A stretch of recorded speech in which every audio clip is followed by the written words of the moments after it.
Welcome back, everybody, to the truth about addiction. Today is part two of my interview with a longtime sober girlfriend, Amy Davis. If you missed the first interview, please go back and listen to it. She has a wild tale to tell about surviving domestic violence, a very tumultuous marriage and divorce. And in this interview, her story of surviving the death of her ex-husband and single parenting and navigating the family law system and every single obstacle in between. Her resilience is beautiful and something we can all look to for comfort in the darkest times because she's finding her way through the mess, out of the dark into the light. And showing us that there's hope. Thank God for that. Stay tuned. Enjoy the episode. I'll see you soon.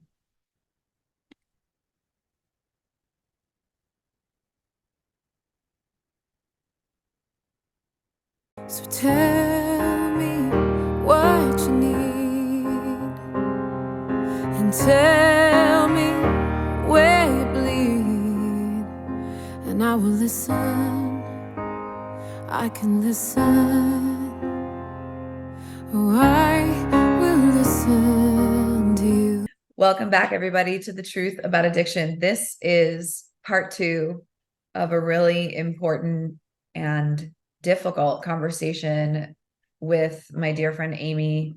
If you didn't hear part one, please go back a couple of episodes and hear the first part of her story. It's so important that we know the arc of people's stories because we can get a sense of their full humanity. And we're in such a space in the world where everything's divisive, everything is either black or white, and we forget about all the tiny little parts of the arc. And that's the place that we can actually gain empathy and compassion, in my personal opinion. And so, Amy, where we left off in the conversation was in the very tumultuous marriage where you now had a baby and you had a husband who was deep into his addiction and relapsing, and you desperately wanted it to work, even though there was violence and insanity, and you explained all those reasons why you wanted it to work. And at some point you realized that it could not work. But of course, that was not the end of the story whatsoever. So please take us to the moment or the moments leading up to when you said, I cannot, even though I don't see a way forward, stay in this marriage with this man. Yeah, as I mentioned in the last time, I had a restraining order after some interactions with Department of Child and Family Services here in Los Angeles. And I got a restraining order, and my father-in-law died, and it caused a situation where I needed to go back to Connecticut, and I had a really wonderful relationship with my father-in-law, and my husband, who wasn't living with us at the time, I needed to go back to Connecticut, and I knew that I shouldn't because I had the restraining order, but I loved my father-in-law, and I had a great relationship with him, and I wanted to support my daughter and my stepkids and my husband. And so I really didn't ask permission, knowing that they would have said no, or they would have given me some very specific parameters of what to do. And so I went back there, and that really did I really did shoot myself in the foot. Some very terrible things happened back there. That was a point of no return for the entire family and my marriage. That's a story I can tell at another time. But when we came back, I did realize that I had really just destroyed myself in terms of being able to, because I realized when I came back, I had to leave my marriage, but I knew that I had created a situation in which I would not be granted a restraining order because I had shown the court that I wasn't afraid, because I had gone back to Connecticut to grieve my father-in-law. And so through a lot of drama and chaos and just again, insanity, a bunch of his friends calling me and telling me I needed to speak to him after what had happened. It was just nuts. A bunch of middle-aged people trying to get involved in my marriage. It was really weird. And but I knew that legally I wouldn't have a leg to stand on with this restraining order. It was a big leap now because I had really effed myself and my daughter. So I let it lapse and we got back together a week before the shutdown in March of 2020. And I knew leading up to it, it was a really terrible thing. But again, I want to reiterate, when it comes to domestic violence and custody, you know, the petitioner or whoever is the person who's going to be seeking custody, protective orders, essentially has to be perfect or almost perfect to get protective orders. The perpetrator of all the drama, chaos, whatever it is, violence, they can be as horrible as they want, basically. But the person who is trying to defend themselves in terms of like protective orders, as I was going to do, needs to be basically perfect. And who is perfect? No one. So it is extremely difficult to get protective orders for yourself and your child without massive evidence and basically being perfect. So I knew that. And within a few days of him being back in our home, he was only living with us for 2 months. I knew he was using, I knew he was on drugs. It was a horrible experience. We were in the shutdown, and I started secretly stashing away money to be able to leave, because I knew he would be going on a bender any day. And so it was literally like a gift from God. I had a gigantic sale for a huge casino in Las Vegas. I was selling fabric and wall covering at the time. And it was going to render me tens of thousands of dollars in commissions. It wasn't supposed to come into my account until the summer. And it shipped early. And I got this commission.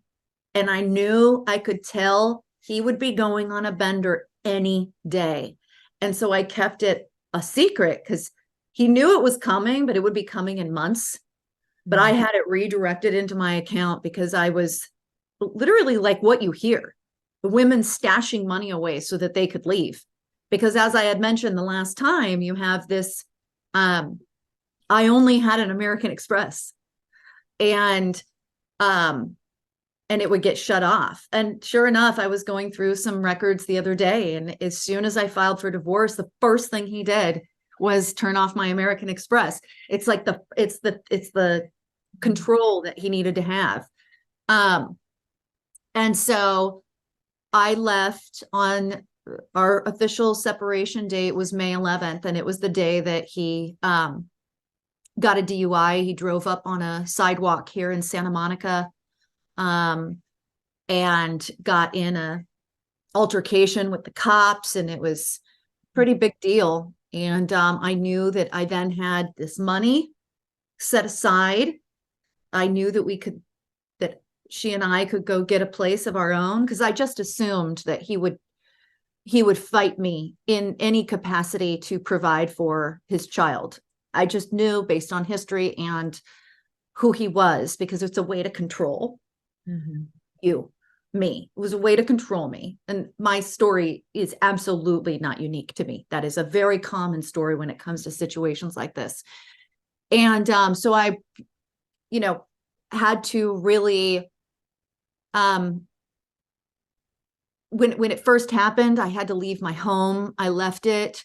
That is when I went over to your home. That's when you and Rob invited me and my daughter to come and sleep on the floor, on a floor mattress. I went to somebody else's home in Manhattan Beach, who were gracious enough to let me live there. See, I didn't want to use my American Express. I didn't want him to know where I was, even though he was so out of his mind. He wouldn't have known, but I still wanted no one to know where I was whatsoever. I didn't want to go out to my parents in the Inland Empire because I wanted to be close enough to home in case I was needed, in case he needed me, in case something happened. I wanted to be close enough to home.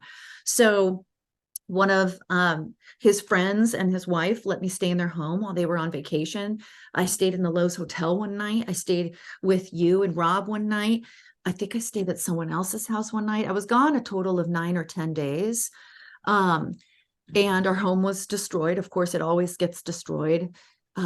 We had a brand new puppy. Someone had to come and take the puppy and give it away. It was complete and utter chaos. He was in jail. He was out of jail. He was in motels and here and here. And I knew that we were going to separate, but, and I told him that when he was in the psych ward. I said, here in UCLA, I said, look, because he was always terrified I was going to leave him. So I knew that he would go around and say these absolutely horrific things about me that were pathologically untrue. I knew that they were all untrue. So when it came down to the, implosion of the marriage or one of his runs, which were horrible, he would beg me not to leave. Beg, beg, beg. I don't know if it was love, because I just don't really think that he was capable of truly loving another human being. But I do know that he knew that I was something to hold on to. And so I told him, I remember in the psych ward, I said, listen, we are not living together. We will separate long term. If you get help and you get sober and you're able to show for months and months and months. And again, this is coming out of my mouth and it sounds nuts, that if you can show for months and months and months and months, if not maybe a year or more, then we can talk about getting back together. But our marriage is over. We need to move. We have to separate. And you focus on yourself and I'll raise our daughter and you have visitation. And I said, and if you raise your voice or treat me poorly from rehab in one time, the marriage will be done.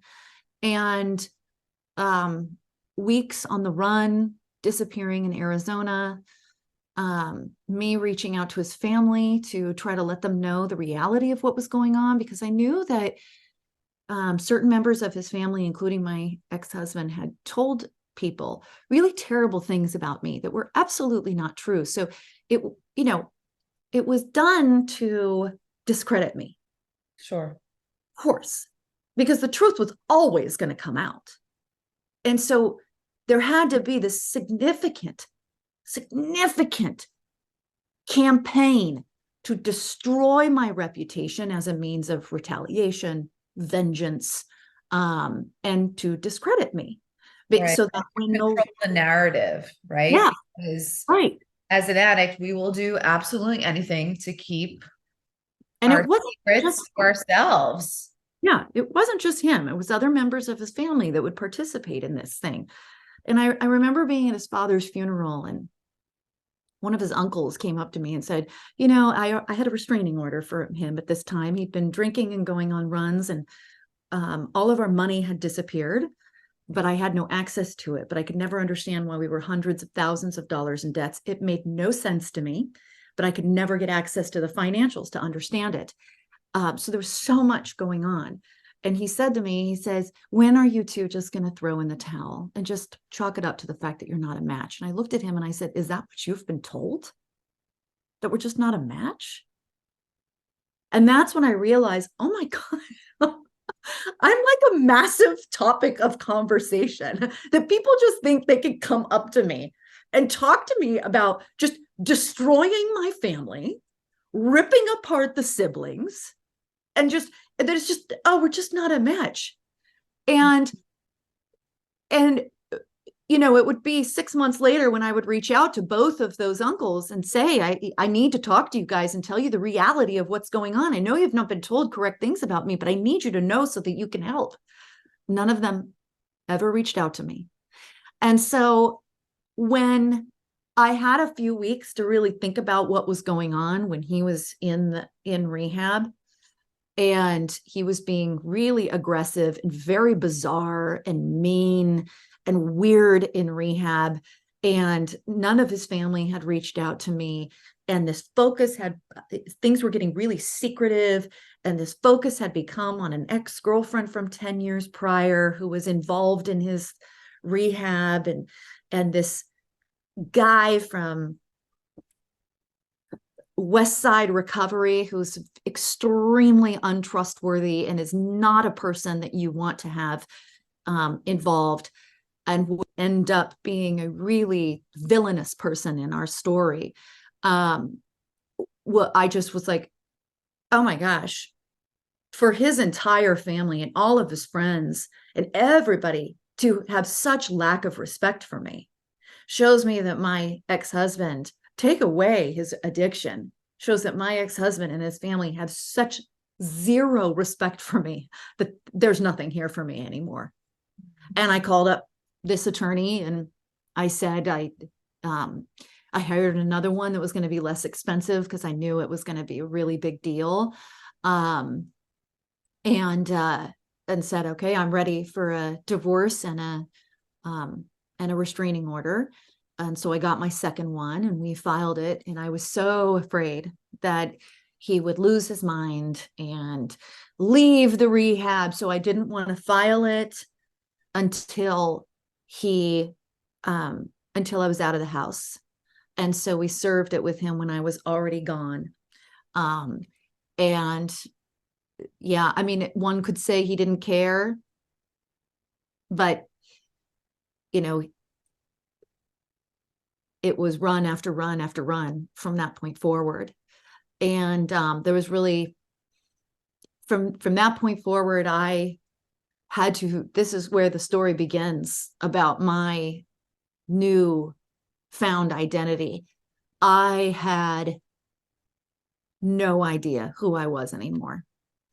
And I was no longer a wife, but I still deeply cared about my ex-husband. And I was afraid every single day until he died that he would die. Every day. And what was so hard is when you are divorcing someone that you can't speak to because of the restraining order that you need to have so that you can show the courts that your daughter and you both need to be protected. And it would have run out at some point. If you've been sober, it wouldn't have been a big deal. Boom, out, doesn't need it. But he wasn't sober, so you had to have it. And you know, I found out that he, you know, started dating somebody in rehab, you know, while I served him, and 2 weeks later he's on vacation with a woman. And I'm feeling like I never mattered. So you're coming up with a lot. I was coming up with a lot of, did I ever matter? Why did I stay? Why did that person ever marry me? I don't understand. What's happening here? And then there was the very real fear. It's the pandemic. My commissions are plummeting. He's doing what he's doing. I know he's loaded, on and off.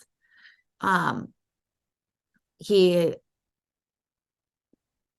was choosing not to abide by the court orders and see his daughter, which was just horrifying. He wouldn't hand in discovery, which is required. So we had to formally do everything. So my divorce was very, very, very expensive at a lower price per hour. And, you know, I used every dollar I had and borrowed money from my dad and that I'm paying back. And I took the settlement at the end of our divorce and I put it towards my lawyer because my lawyer felt so bad for me. because I was doing everything I could. It was, and like what was so hard when I realized there was a point of no return, because there was always this thought, what if he gets sober? What if he gets sober? Like maybe our family can be reunited. Because I will say this again and again, it does not matter that I was being abused. It does not matter that it was a horrifically toxic situation. It doesn't matter. No one wants their family to break up. Ever. Who wants that? And that's why I always say, like, divorce is horrible, but it is required sometimes, a lot of times. And then when I got I had known that our money was gone and I could never figure it out. I had gotten a settlement from something else and I paid off all of our debt, which was $200,000 in credit card debt. Paid it all off.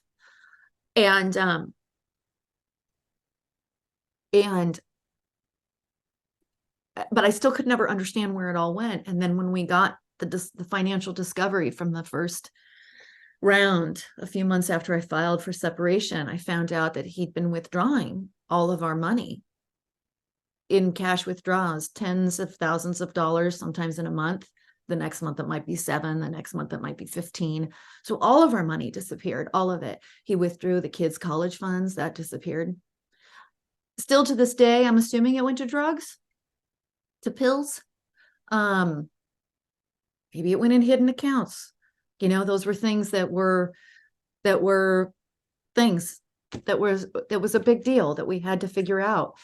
And I would say the hardest thing was not my lawyer. When he called me, he said, "Hey, Amy, I just want to let you know, like, you're going to see some flights on here and it's going to have women's names on them."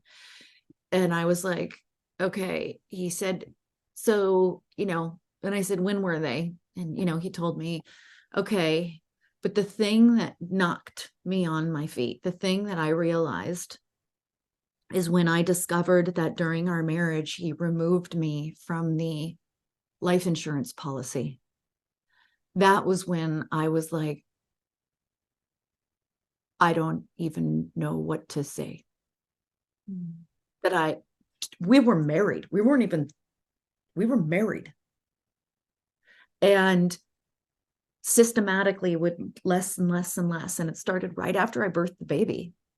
And that I fell deeply into a depression at that point. That revelation was that even in death, he would want to have effed me. And to realize that he hated me so much that he would be willing to hurt me in his death and hurt his kid. Because, oh, sure, she'd get money. It's a huge deal when you leave money in a life insurance policy to a minor child. It is a complete and utter headache. And it's her money. And then I would have had to fight to get money to provide from her from that. It was so utterly nasty. And then a year and a half into our divorce, he canceled the policy. So when he died, he had a big $1.7 million life insurance that he had canceled the year before. And like, these were all things to, like, you know what I'm saying? Like, the life revolved around seeking vengeance, hurt, harm. And for me, I've never met people like this before. I never knew people like this existed. I was getting followed around in my little AA rooms.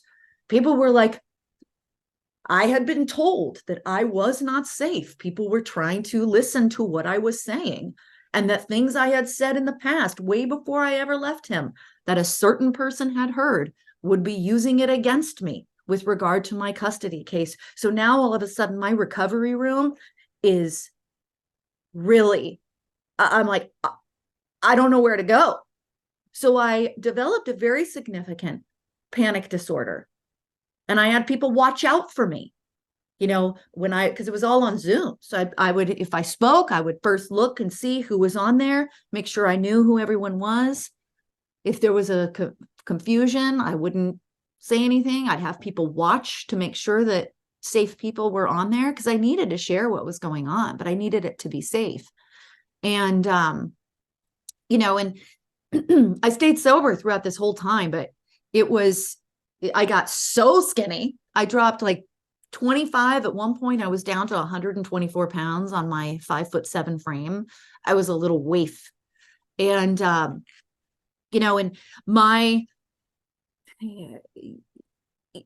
it was always because I want to fast forward to the real good part here, which is the healing. And the good part is not what has happened. Before we get there, because we are going to get there. Yeah.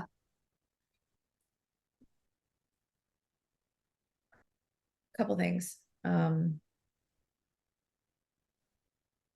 Those uncles and his family. We say this thing in recovery that addiction is a family disease. And it is. It's a family dysfunction of all kinds, for sure. And I don't know if I'm going to be able to articulate what I really want to say, but I always see shame as the number one offender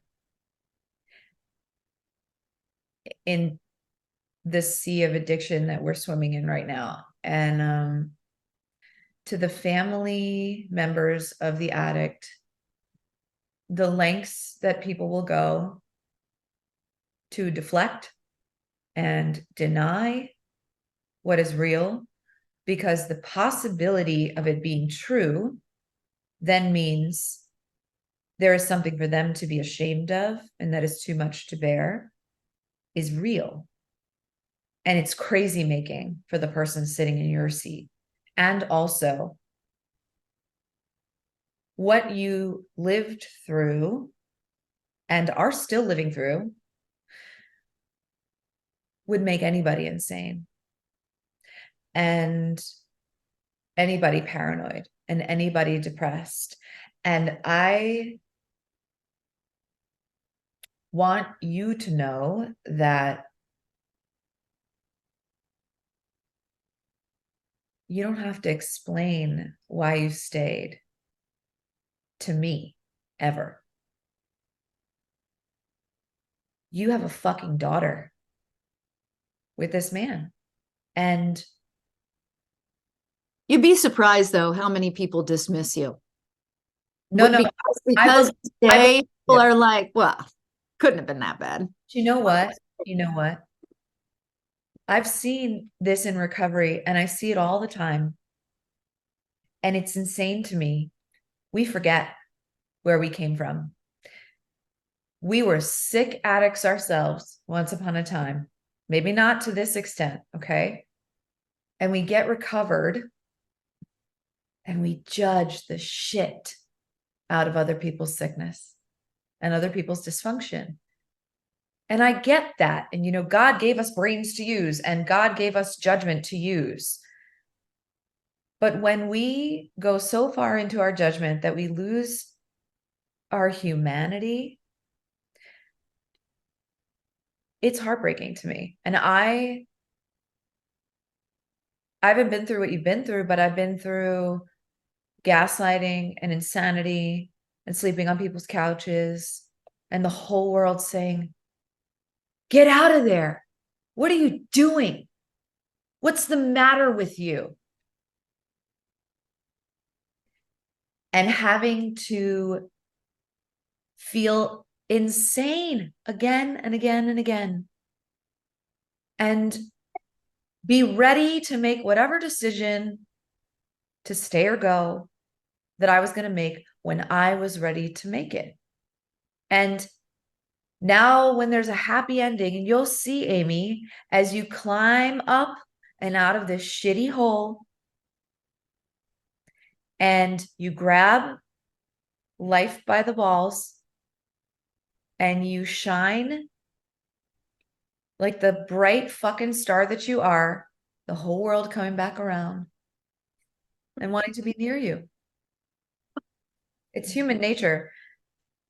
And I just want you to know that I have so much compassion for every moment that you stayed, for every second of the 1,000 betrayals that you experience, even if everybody listening doesn't. I just want you to know that. Well, thank you. More people know, more people, I've come to find out more people understand, but I've even had to talk to girlfriends. Even girlfriends don't even understand how you could stay. It's not like you start dating someone and all of a sudden they've got you trapped. It's slow. And I don't even know if they know they're doing it.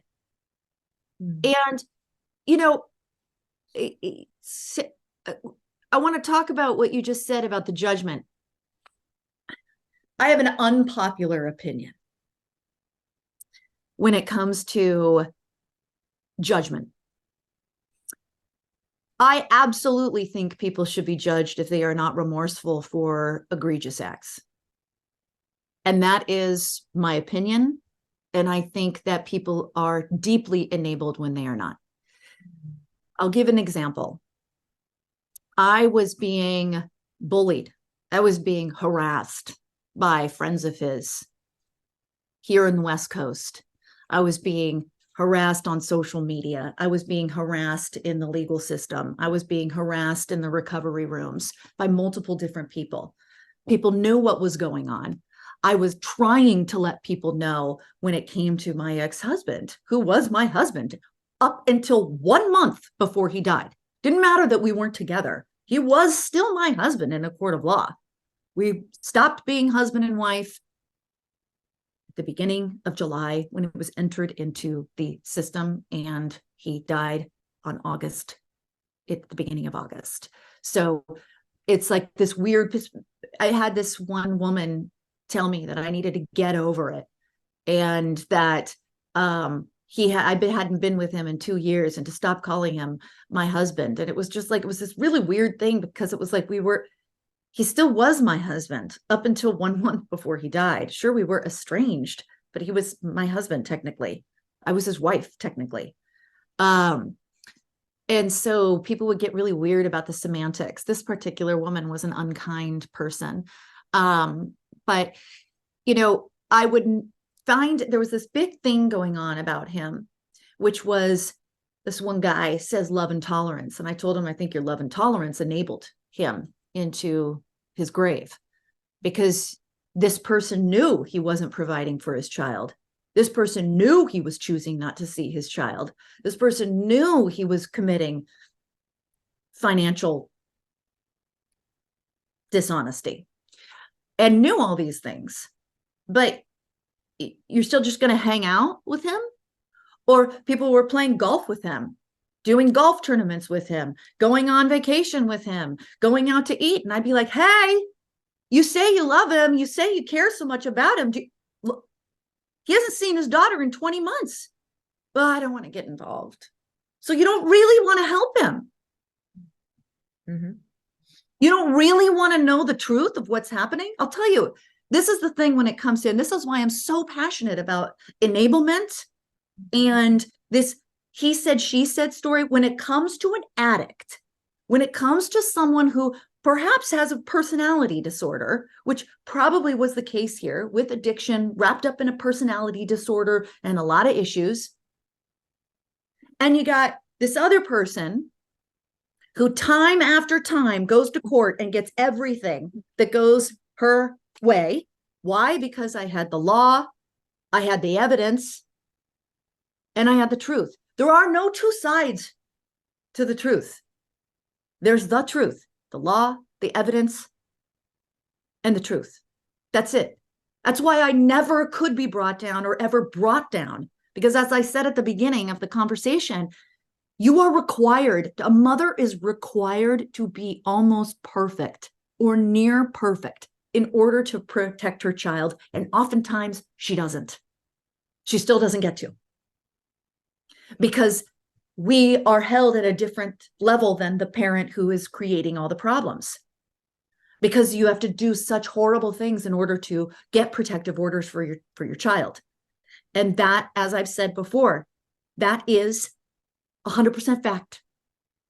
That's how it is in the court system. Some states are worse than others. And, you know, during my divorce and then during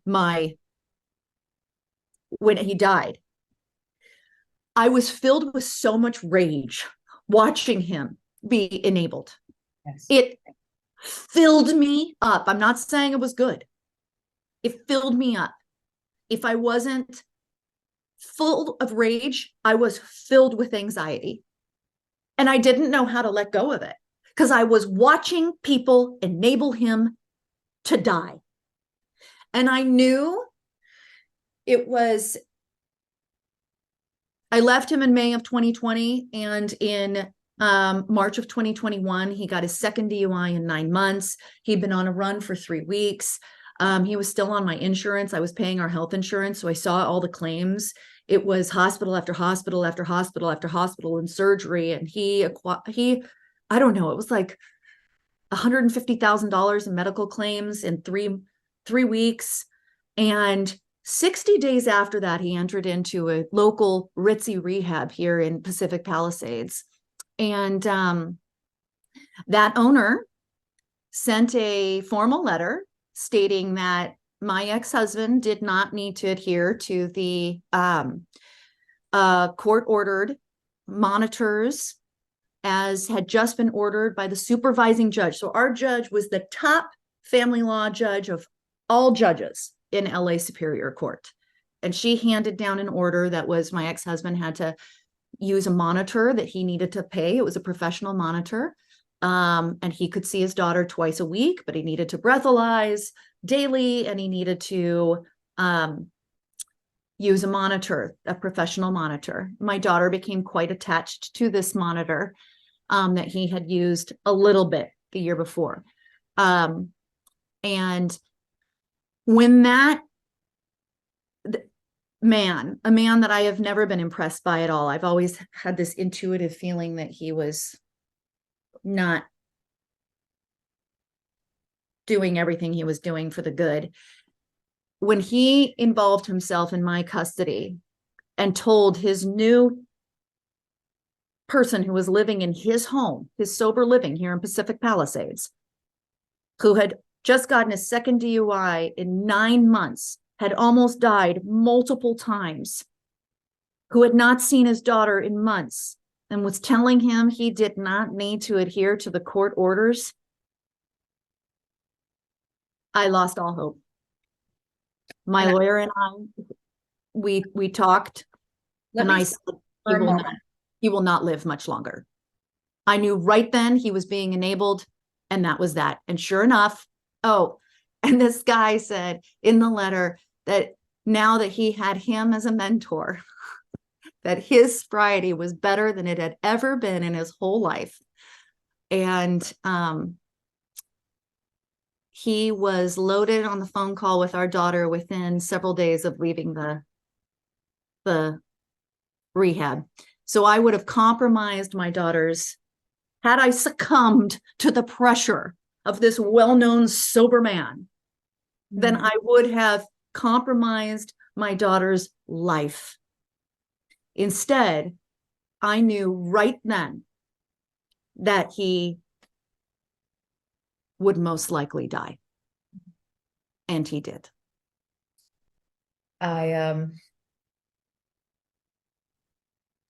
Your rage is familiar to me. Not because I'm really trying to work on it, but it's hard. That's why I'm trying to take the rage and channel it into something good. No, you're missing what I'm saying. I mean that I know that rage personally. I had a father who was the family drug dealer. I had a father who, in my sobriety, I watched when I visited my sister in New Jersey.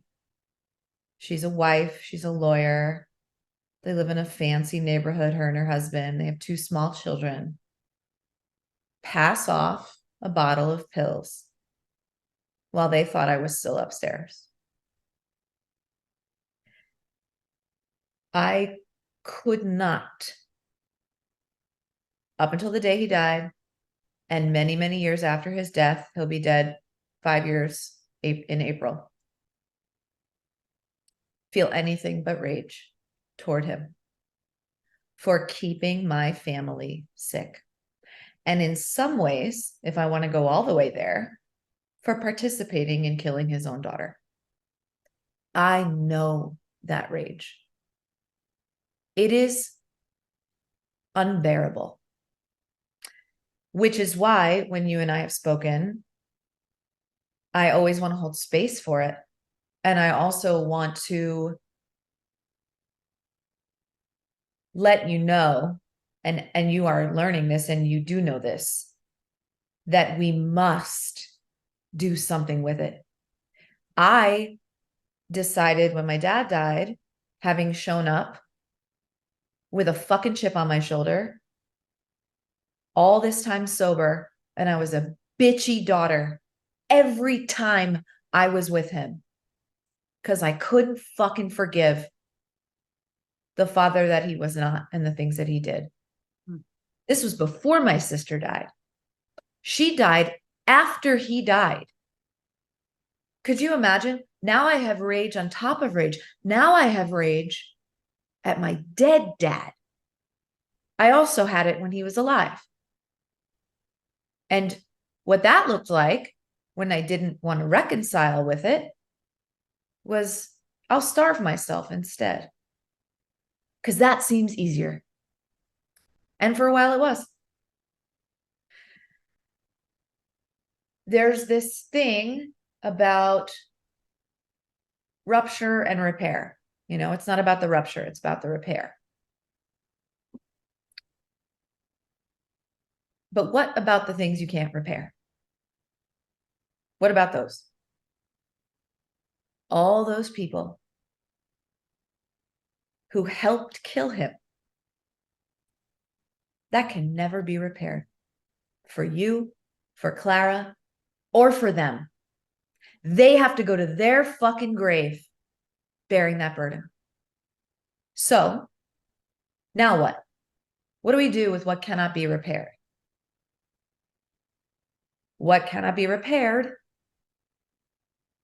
We must grieve.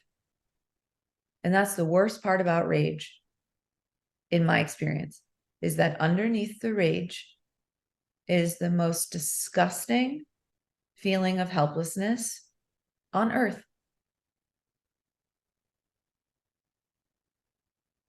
But until we go there, Grief is helplessness. and rage is powerful in the moment. It feels very, very seductive. And of course you'd be full with rage. I would be shocked if you weren't. It would be insane if you weren't full of rage. And also, staying full of rage will kill us, literally. So tell me, with all the rage you've carried, he dies. Now you are fully justified in that rage. You fucking perpetrators, you fucking helped kill this man. And you talked dirty about me the whole way through, and you didn't support me, and you left me to flounder and be in survival mode with my daughter. You fucking piece of shit. Now what? Now what? What does that look like for you? Take me from those moments to where you are now. You know, it started my grieving process started right as we were leading up to me getting ready to, one of the women he was dating, he had multiple women behind the backs of other women and all sorts of stuff. One of them called me and started telling me a bunch of stuff. And I thought I was helping her. And she ended up being a person that I really regret ever allowing into my life, because it really, really emotionally messed me up. And I felt used, I felt manipulated, I felt nuts, and I felt extremely unsafe that I had opened myself up to this woman to help her. And she had manipulated and used me in such a really nasty way. And it was really unforgivable behavior on her part. And I fell, I was on the upswing of really doing well, feeling good, even though I knew he was drunk or high. He rarely showed up for calls anymore, but I was becoming really at peace with the fact that I couldn't control. I had this intuition when it came to him, where I would know that he was using or drinking or would be very early on. And what's wild to me is that I knew it when I wasn't even with him. I would wake up and I'd have these feelings and I'd be like, oh my gosh, he's not well. I bet he's not going to show up to the call today. And he wouldn't. Like I was so connected to him. And I don't know if it's him or if whoever I'm with romantically or care about, sort of like how a mother has this feeling about their kid. Like my mom will call me up and be like, something's not right with you. Are you okay? And I'll be like, no, you know, I'm not quite there yet because my child isn't away from me. So I always have my eyes on her. But I think that's a mother's instinct. It's the same sort of thing I had with him as well. So I was learning how to battle that, because I knew I couldn't control him anymore. I had opened up my new interior design business. I had a job down in San Diego, a couple up here in Los Angeles. I knew that I was being lied to. I knew there was a lot of perjury going on with our legal case. I knew that he was stashing money in multiple places. I knew. And people were starting to call me and say, hey, he just showed up with $100,000 car, you know, hey, just did this, hey, and it was affecting me. And he started to become quite arrogant, showing up to the phone call with very, very expensive watches almost every single time. And I was starting to get really pissed off about it. And then I had this other woman that called me, and I was feeling like the courts were failing me. And so 3 months before he died was when I was like, I had this woman that we coined her the side piece. The side piece was calling me, letting me know about this stuff. I had other people calling and letting me know about this double life he was living. I had other people telling me things. And I was like, oh my God, he's going to die. I've got to end this divorce immediately. I can't take this anymore. So I put together a settlement, but I was already starting to implode emotionally. So now I'm like feeling the anger that justice wasn't going to be sought, realizing that he was not going to relent about taking me to court for custody, even though he had no shot in hell of getting custody. And also having these people call me and tell me these things, and me feeling like the justice system was failing, me realizing that he was going to die any day, me coming to terms with the fact that my marriage was a complete sham, me also being very cognizant of the fact that so many people I thought were my friends were not, and like becoming very aware that people's characters were not that strong. I knew a lot of people who didn't have strong characters. It was sort of like, I don't care what you do to other people. As long as you're nice to me, I'll be your friend. Like people who watched people mistreat me so badly, and my daughter so badly, and having them still remain friends with these people who used to be my friends. It was so confusing to me. I was like, I don't understand what's happening here, that I was starting to implode. And then in the last, and so I sent the settlement offer, and I was just like, F it, get the settlement, have us call it a day. But we were still going to go to custody trial. And he was becoming, as I mentioned, really arrogant, and with his flaunting of his possessions that he was buying, $50,000 watches, $75,000 watches, this $100,000 car, this $150,000, this $300,000 car. Meanwhile, there is barely any of the money, that none of that money was reported. And just, so I was mad, but I also knew that because he was living this double life, that he'd be dying any day. Also, he had never shown up to any court case, any court hearing ever, not one, in our entire 2 year and 2 month, 24-month, 26-month divorce, ever, not once.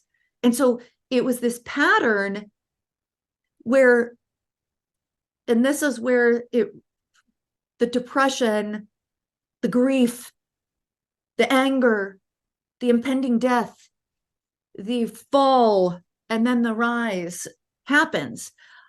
I knew that we were coming up against our custody trial, which was going to be the 3rd week in August.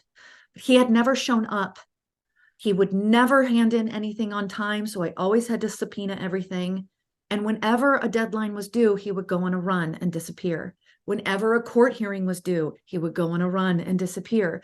And so I came to realize, and I'm not in his mind, but it pretty much, people have agreed with me, it was always this about Amy. Amy's this, Amy's that, Amy's mentally ill, Amy's this, Amy's abusive, Amy's violent, Amy's the spender, Amy's this. And then when it came down to it, the only thing that matters in a court of law is proof. It's the only thing that matters. This doesn't matter at all. And so nothing, I said this and I backed it up with this. He would say this and he'd have no backup. And so I think he could never show up to court because he would then be found out. So why not just drink? Why not get loaded and go on a run? Because so then no one will find out. You know, let's hide it all. Let's do this. Let's spend all of our time not telling the truth and doing whatever we can rather than doing what's right and what's honorable and having integrity. And so I knew that our custody trial was coming up. And I knew that 99.9% chance would be that he would not show up. And I knew he didn't have many more runs left in him, because I had heard it was getting so bad. His drug addiction was so bad. And it was the day before he died. And I was at the park with my daughter. And I had gotten in an argument with my lawyer, first time in 2 years, 2.5 years that he and I had never had any disagreements. And I called him up and I was really upset about something. And we both got off the phone. And I remember sitting at the park. This would be the afternoon. It was about 4:30. And I found out at 9 o'clock the next morning that he had died. And I remember sitting at the park and I felt this intense feeling that my daughter Clara was not safe and that I was going to need to wrap her up in so much love and protect her and take care of her. It felt fleeting. It felt like this moment that I had with my child was ending. At the time, I thought that there was something with our custody and that his side would be doing something really unethical to do something with my daughter. What I really realize is that I think that I was having an intuitive feeling that he was dying and that my daughter would need wrapping. My daughter would need wrapping up and enveloping because her life was going to change forever, as was mine. And what's really interesting about it is when he died, there were so many feelings that I had. I was so mad at these people that had enabled him, specifically several members of his family, and specifically several people, legal people and friends here, and the for-profit recovery industry. Mm. And I was filled with rage, and I also could not stop crying at all. The amount of emotions I had was so strong. For 2 weeks, I slept more than I had in so long. I can't even, it was so strange to me that I was sleeping because the feelings were so significant. If I wasn't sleeping, I was crying or trying to hold it together to bring Clara to school. It was her first week of kindergarten. He died several days before her first day of school. And I felt there was also this unfortunate race to try to get courts involved because there was a lot of really terrible things that were taking place behind the scenes. His home was cleared out. It went hidden. His cars were taken and put up for sale. The money was gone. All of his things were gone. His mother, and we're watching it like, oh my gosh.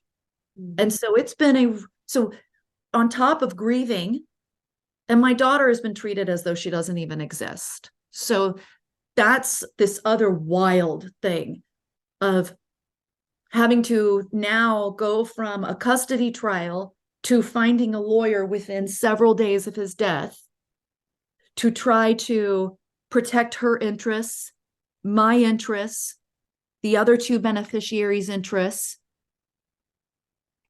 other people's interests, because it was clear that people were trying to cover up the reality of what was really going on.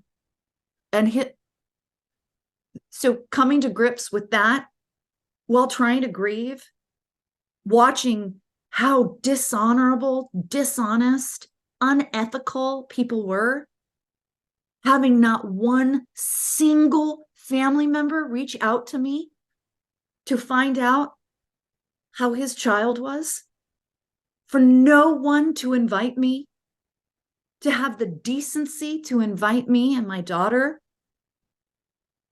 as some random friend of his texted me 2 days, I hear you don't think that you're invited to the funeral.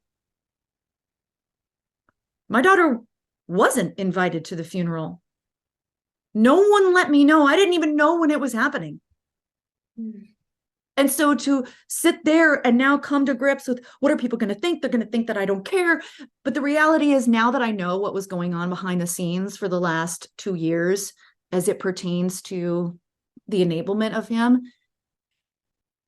and given my experience of the family, I've known a chance. there was no way. My family law attorney, my therapist, my psychiatrist, Clara's therapist, my new estate lawyer, all of my friends, all of my family were like, you cannot go to that funeral. Something terrible is going to happen. You cannot be anywhere near them. And so I had already made that decision when this thing had come, because I couldn't risk Clara seeing me be treated poorly by these people. And I'm not going to say that all of them are terrible. They're not all terrible. I think many, many people have been lied to. And the only reprieve that I have when I get really upset, and I don't get so upset anymore because I'm letting the estate handle, they just filed a multi-million-dollar suit against a family member in Connecticut on behalf of the beneficiaries. I have nothing to do with it. They're trying to protect the interests of the beneficiaries because there's such horrible things that have taken place. It's not a surprise to me. It's exactly the kind of thing I would expect. But still, when it happens, you're like, how is this possible? How could people be this way? And so that'll be interesting to see how it plays out. But I think that, the grieving process was so severe for me because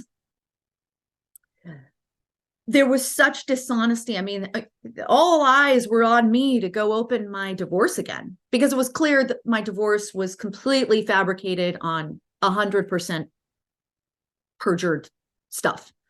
And there was all this pressure on me to figure out. So now I'm broke. I'm not working. My grief is so significant. I don't know what to do. I'm trying to take care of my kid. There's a GoFundMe that took place and that literally saved us for the first 4 months, because the people closest to me knew what he was doing. Everyone knew that he was doing that, and he would leave nothing for his, I'm not going to speak for the other two, for my child to live on. And so everyone knew that there would be, that GoFundMe would be imperative to put food on our table. And it did. And it also helped me go,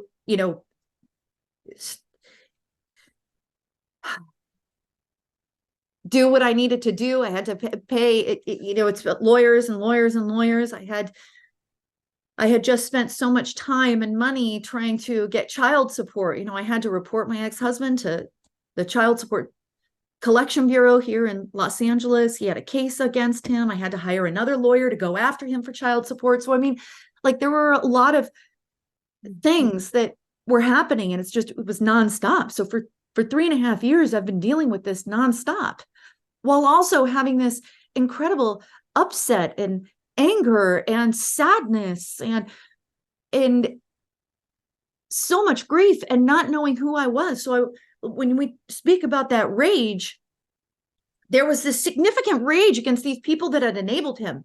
And it wasn't for me lack of trying to tell them the reality of what was going on. Right. I wanted them to know. And I remember saying to one person one time, why do you not want to know the truth? Don't you want to help him? And there really was no answer, because it's so much, just let me put my little blinders on. It's so much easier. But a man's life, it makes no sense to me. He's dead. He died. He's gone. How hard could it have been to hear what I said so that maybe you could have talked to him about it? All these people, they get to move on with their life.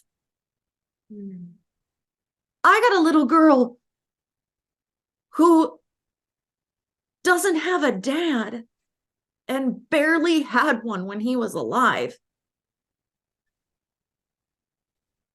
because he chose not to follow the rules. And anyone who tells an addict not to follow rules, it is the cornerstone of our sobriety. Telling the truth, being honest, following the rules, following the law, being accountable, being responsible. You cannot have a life, you cannot be sober if you do not follow those simple things that for an addict are not simple. They are so hard. But if you want to remain sober, you have to tell the truth. You have to be forthright. And that wasn't what I was witnessing. Well, it's not our job to tell them. Okay, fine. But am I upset that my daughter lost her husband? Absolutely. Am I upset that I don't ever get to co-parent with him? Yes.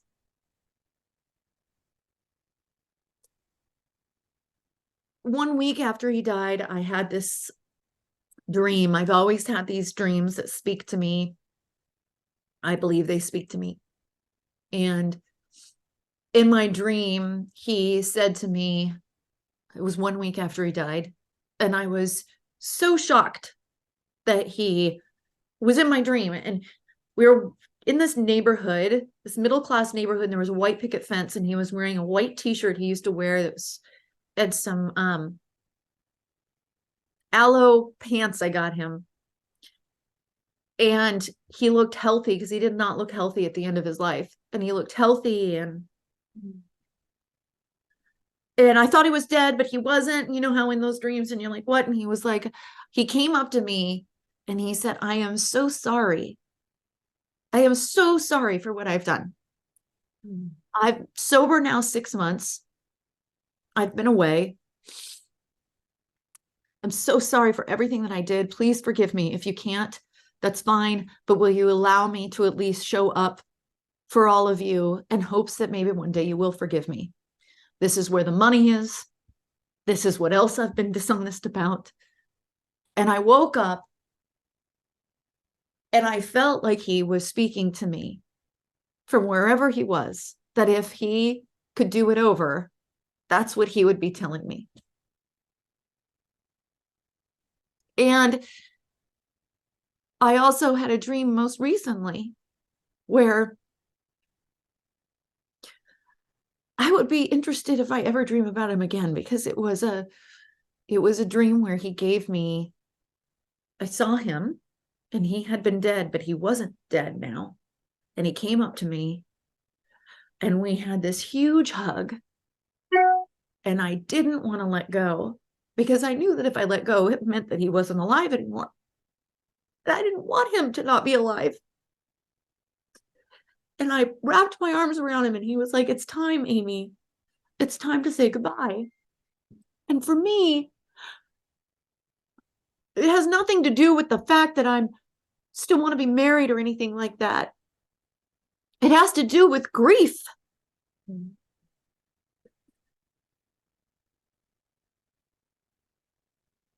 Saying goodbye to someone.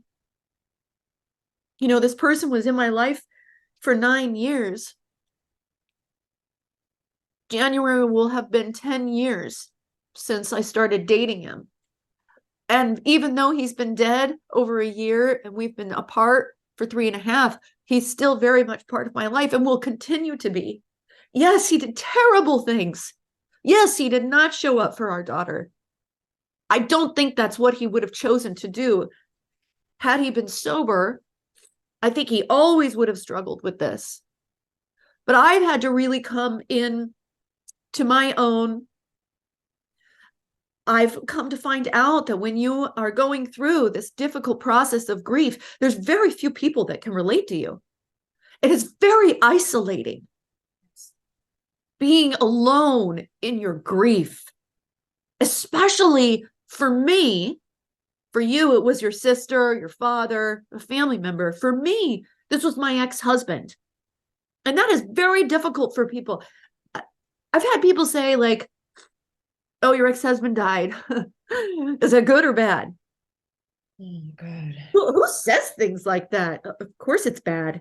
Or like, oh, like make a little joke about it. Or, "Oh, well, that must be so hard for your daughter. It's probably easier for you." Like, it's just the weirdest thing that come out of people's mouths when you are in this state of grief. And my grief was so strong because I never had a closure conversation. I probably never was going to have a closure conversation. I've lost many friendships along the way, whether it be by people choosing not to be friends with me because I wasn't married to him anymore. Me choosing to not be friends with people based on their behavior. You know, I've come to find out as I've matured that, you know, we are a sum of those that we hang out with. So if we choose to hang out with people that don't treat others well, then that's a really bad reflection on me. And frankly, I don't want to be around anybody that mistreats others at all.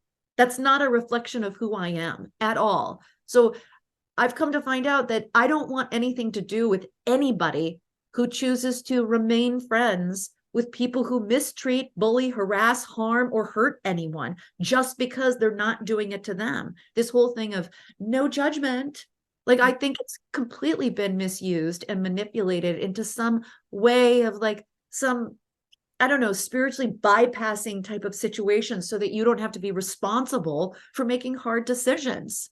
And I'm like really strong. I've had very strong feelings on that because a man is dead, you know?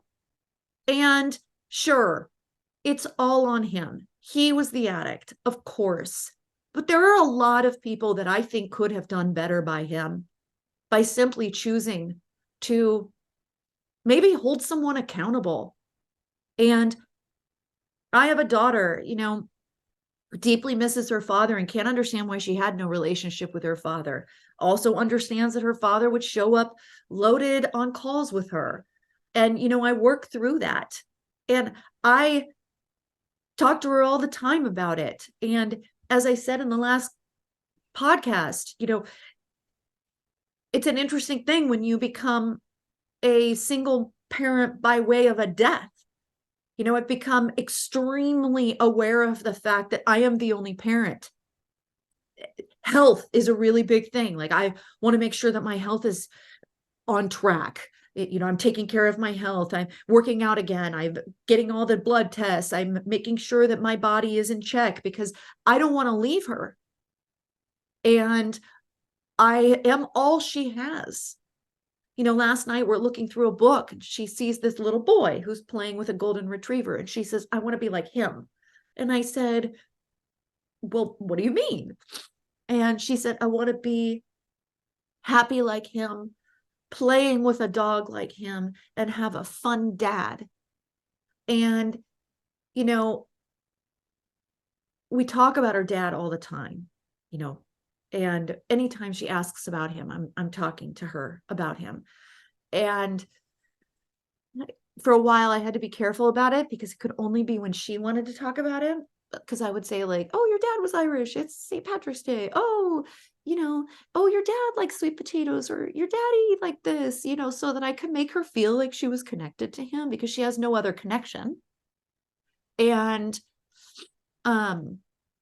she was very upset that we weren't at his funeral. And it took me a long time to tell her why, because I had to seek guidance on how to discuss that with it, because she was getting mad at me.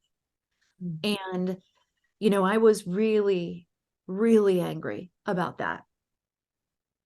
People can be mad at me, but for people to not put those feelings aside and welcome my daughter, his son, across the country to mourn her father was unforgivable to me.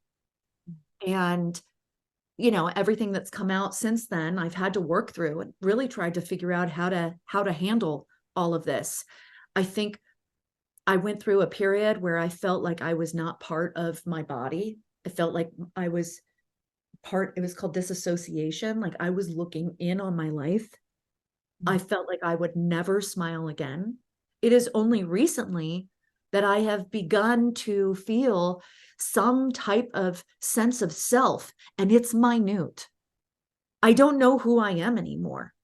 I have lost the childlike innocence that I so loved about myself. And people say, oh, it'll come back. No, it won't. It can't ever come back. There might be elements of my innocence that still remains, but I've seen horrible things. I've experienced death, pain, the legal system, domestic violence. I've watched my daughter be treated horrifically by her own blood. I've seen terrible things take place. I'm now involved in a multi-year estate situation. We pray that the person who the estate is involved with now will choose to do what is right and not costly towards the estate, because it's the right thing for the beneficiaries. We hope that, but there's no sign of that happening. And so I've had to disassociate from that. I've had to become aware that in 7 months, I probably won't be getting any support ever, especially if this person chooses not to do what's right. And so there are all these things that I'm having to work through. And is it fair? No, it's not fair. None of this is fair. It's not fair to my daughter. It's not fair to me. It's not fair to the other beneficiaries. It's not fair to all sorts of people. But this is our lot. So I can sit here and say, okay, this isn't fair. And those days happen. But I get myself out of it pretty fast. And I wouldn't have been doing this podcast up until this point, because up until this point, just in the last month or two, have I been able to finally feel like I'm proceeding forward again. I started to get child support after a year. That's been very helpful, and I'll get it for a year. I've started to be able to work again because I can pay the bills right now. And, you know, because when you're in a state of grief and when you're in a state of, you know, mental implosion, it's very difficult to work. And I'm on my own. So it's like it's crazy making. It's very stressful. And, you know, I have forgiven my ex-husband. I forgave him a week after he died in that dream. I forgave him in my dream, and I woke up and I was like, I forgive him. And then a year later, when I had that dream I told you about, where I sat there and I hugged him when he was like, it's time to say goodbye. It's time to say goodbye. I knew in that moment that I was saying goodbye. And it was time for me to move on. And surprisingly, in the last 2 months, I have been able to move on. Are there still things that make me very upset? Yes. Have I forgiven all these other people who have done what they've done, enabled him, or have hurt and harmed me and my daughter? No, I've not forgiven them yet. And I'm just now mentally capable to handle that type of work where I can go in and dive in. I can put food on the table, food in the refrigerator, and I can put a roof over my head right now. So I have the ability to actually be calm for a moment and get to work. You don't have that ability when you're in a survival mode. Correct. It's just not possible. And so here I am. So I'm able to start talking about it, talking to lawyers. What am I allowed to talk about? You know, I am hands off now with my estate lawyer. I'm like, okay, let's just sit back and watch what's going to happen. We'll let the estate handle. It's a totally different entity. We'll let them handle, you know, this new lawsuit. We'll let them do it. And it's giving me some sense of peace. I have friends now in the recovery rooms that I trust, wonderful women. There was this amazing meal train that was done for me when I could barely function. I have a picture of me sitting on the floor. It's 1 week after he died. And there's Goop Kitchen. I have no makeup on. And Clara took a picture of me. And I look at her like this. It's such a sad picture. I'm so sad. It was like the week it all changed. There is before, I think I said this in the last thing, there is before grief, there is after. Who you are after can never be who you are before. And everyone will experience grief, whether it's early on in their life. We will all experience this profoundly life-changing, life-altering moment of grief. For me, it happened at 43. August 8th, 2023. 2022 is the day my life changed. And who I knew from that point forward is a different person. I don't know her. I'm learning who she is. I'm new. I'm excited to see who she is because life is short. It's so short.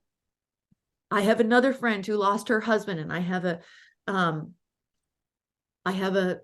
companionship with her. We both have children the same age and different situations, but that's been helpful to talk about what it's like being a single only parent. And, you know, I would just,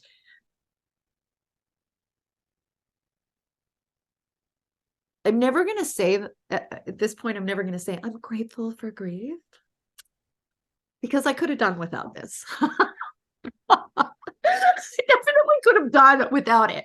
But on that note, I'd like to say I look at you, whose grief began in March of 2022, right?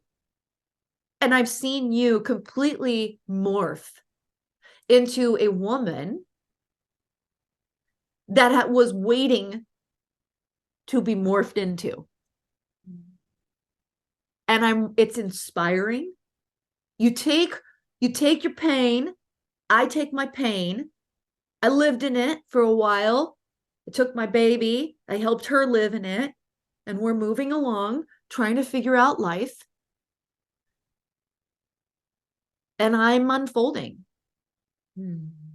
My business is back and running. I've got 2 projects. It's great. It's exciting. There's this other stuff that's waiting in the wings, but that's one thing. And I found a lot of love along the way, and people would just listen. And for anybody who is listening, who is experiencing grief, you just have to experience it. And for all those who know someone who is experiencing grief, all they need to know is that you care. Honestly, because a lot of times we can't even pick up the phone. And it's stressful. You're like, I'm not calling them back. I don't. Just know we hear you. Yeah. I think that you captured the very complicated, very painful, very nuanced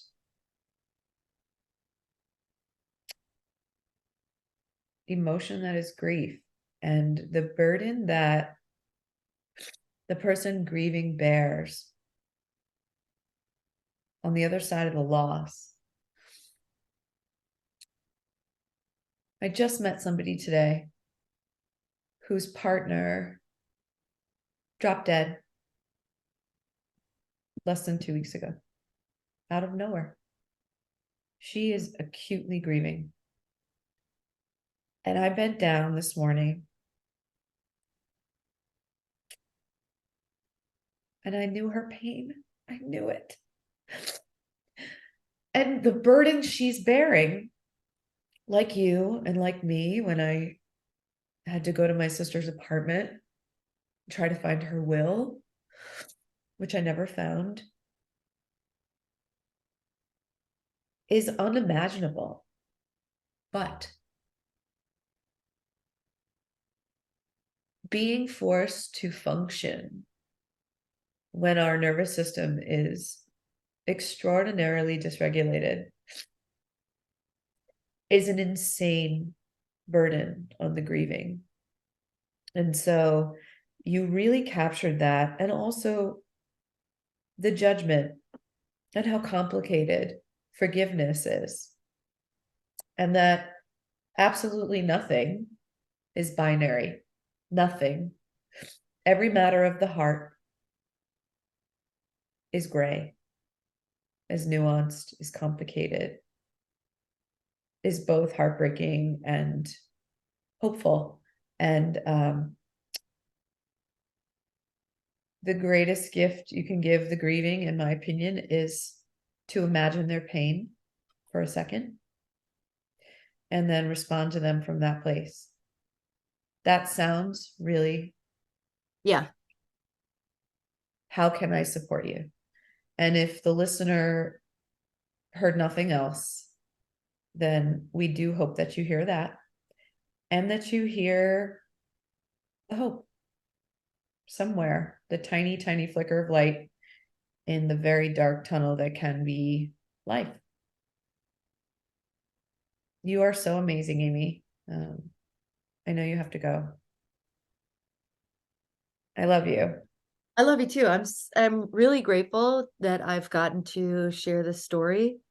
And I hope that in all the heartbreak, there's also been some hope. And some direction, because I really am passionate about educating people on domestic violence and also educating people on enablement, because I witnessed it, and it's not good. It's deadly. That's why there's a whole 12-step program that's dedicated to not enabling. Right. And again, yeah, and just one last thing before we check off here. I think when it comes to trying to console someone who's grieving, really, you don't even need to say anything. You just need to be there. Little emails and check-ins, that's great. Understanding that they probably are not going to respond to you. And if they do, awesome, you're in the in crowd. If they don't, it's probably because they can't function that day. And that sometimes you just want someone, like you said, to just get down on the ground with you and sit there and let them cry. So that they know they're not alone. Yes. And even when my daughter is upset, I will just say, that must be so hard to feel what you're feeling. Can I help you in any way feel better? No, mommy. Because the reality is,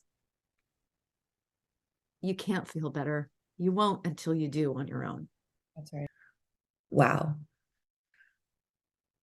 That interview really brought me to my knees because Amy and I unfortunately share the grief of a loved one from addiction in common.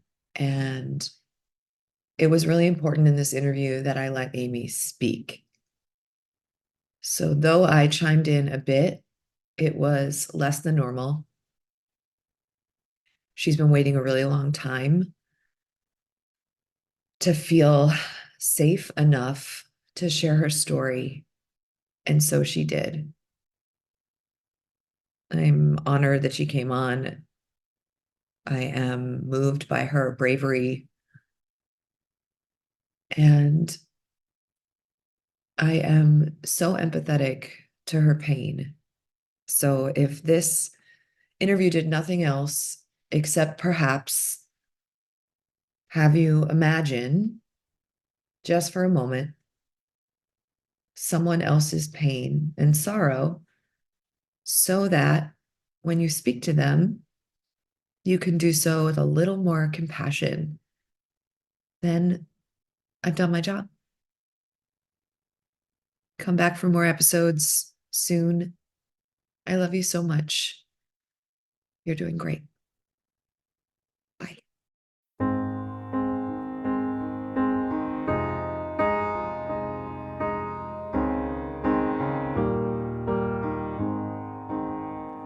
I wanna help you, but I don't know how. I wanna guide you, but I can't figure it out. So tell me what you need, and tell me where you bleed, and I will listen. I can listen. Oh, I will listen to you. You seem so stuck there, holding on to some old story, still going strong. So tell me what you did, and tell me how you lived, and I will listen. I can listen. Oh, I will listen to you. Where can you go now? Can I keep you from falling down? If you just keep floating, you won't drown. There's a knowing that can be found if you listen. Can you listen? Oh, I will listen to you. There's a voice deep inside you that will be there to guide you. So tell me, what do you hear? Can you quiet your worst fear if you listen? listen. Oh, I will listen to you. Where can you go now? Can I keep you from falling down? If you just keep floating, you won't drown. There's a knowing that can be found. If you listen, I can listen. Oh, I will listen to you.